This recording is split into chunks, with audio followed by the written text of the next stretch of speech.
Hai, Assalamualaikum warahmatullahi wabarakatuh. Perkenalkan, nama saya Dinda Putri Mauludina dari kelas 1A Diploma 3 Keperawatan Sekolah Tinggi Kesehatan Sukabumi. Di video kali ini, saya akan menyelesaikan atau menyampaikan tugas individu Bahasa Indonesia dengan dosen pengampu Bapak Fahrudin MPD dengan judul tugas yaitu menganalisis karya tulis ilmiah. Kebetulan yang dianalisis adalah makalah dengan judul Alinea dan Pengembangan 10% Alinea. Dalam menganalisis makalah ini, ada beberapa poin yang harus dianalisis. Yang pertama ada aspek konvensi naskah, yang kedua ada isi, yang ketiga ada bagian-bagian sistematika atau struktur makalah, yang keempat ada aspek kebahasaan, yang kelima ada footnote atau catatan kaki, yang keenam ada bibliografi atau daftar pustaka. Baik, yang pertama yang harus dianalisis adalah aspek konvensi naskah. Dalam aspek konvensi naskah, ada beberapa hal juga yang harus dianalisis, yaitu bentuknya, bagian-bagiannya, dan bahan atau jumlah halaman. Dalam makalah dengan judul Alinea dan Pengembangan 10% Alinea ini, bentuknya adalah makalah. Kenapa? Karena pembahasannya berdasarkan studi pustaka. Dan untuk bagian-bagiannya ada kelengkapan awal, yaitu ada cover, kata pengantar, dan daftar isi. Untuk kelengkapan isi ada pendahuluan, pembahasan, dan penutup. Dan untuk kelengkapan akhir dicantumkan juga dalam makalah ini adanya daftar pustaka atau bibliografi. Dan untuk bahan atau jumlah halaman, makalah ini menggunakan kertas HVS dan menggunakan ukuran kertas A4 dengan tinta hitam dan jumlah halamannya ada 12 halaman. Poin kedua yang harus dianalisis adalah isi. Dalam makalah ini ada 10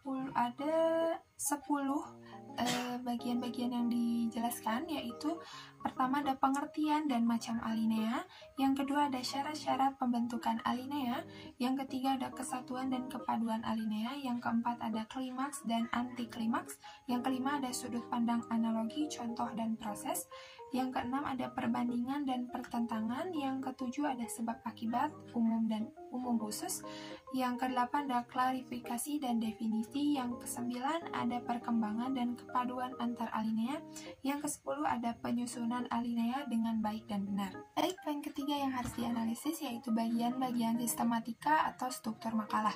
Dalam makalah ini strukturnya terdiri dari cover atau halaman judul, dilanjutkan dengan kata pengantar, dilanjutkan dengan daftar isi, dilanjutkan dengan bab 1 atau pendahuluan, terdiri dari latar belakang, rumusan masalah, tujuan penulisan, dan manfaat penulisan.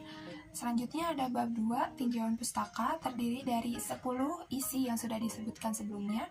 Dilanjutkan dengan bab 3, penutup, terdiri dari kesimpulan dan saran, dan yang terakhir ada daftar pustaka. Namun, dalam penulisan makalah ini ada beberapa kesalahan yang tercantum. Yang pertama ada dalam cover. Seharusnya cover tidak menggunakan nomor halaman. Dan yang kedua ada dalam daftar isi dan kata pengantar. Seharusnya penomoran halaman yang digunakan adalah angka Romawi, bukan angka 1, 2 seperti yang tertera dalam makalah tersebut. Selanjutnya ada dalam daftar isi, kalimat table of contents seharusnya dihilangkan atau dihapus. Kesalahan selanjutnya ada dalam bab 2 atau pembahasan. Dalam setiap paragrafnya tidak menggunakan penandaan paragraf, yaitu tidak menjorok ke depan pada bagian kalimat awal atau barisan awal setiap paragrafnya. Kesalahan yang terakhir yaitu ukuran margin. Margin yang digunakan tidak sesuai dengan ketentuan margin makalah, yaitu ketentuan margin makalah atas 3 cm, kiri 4 cm, bawah 3 cm, dan kanan 3 cm. Selanjutnya ada poin keempat yang harus dianalisis, yaitu aspek kebahasaan. Menurut pengamatan saya dan analisis saya, dalam makalah ini kalimat atau kata-kata yang digunakan sudah lugas atau jelas dan tidak bertele-tele. Poin kelima yang harus dianalisis yaitu footnotes atau catatan kaki. Dalam makalah dengan judul Alinea dan Pengembangan 10% Alinea ini tidak menggunakan catatan kaki atau footnotes. Dan poin terakhir atau poin keenam yang harus dianalisis yaitu daftar pustaka atau bibliografi. Dalam penulisan bibliografi di makalah ini kurang tepat. Kenapa? Karena tidak mencantumkan tanggal pengaksesan dan tidak mencantumkan nama penulis, hanya mencantumkan linknya saja. Sekian penyampaian tugas individu bahasa Indonesia kali ini. Kesalahan dan kekurangan yang mohon dimaafkan karena saya masih tahap pembelajaran. Semoga video ini bermanfaat. Saya pamit. Assalamualaikum warahmatullahi wabarakatuh. Bye.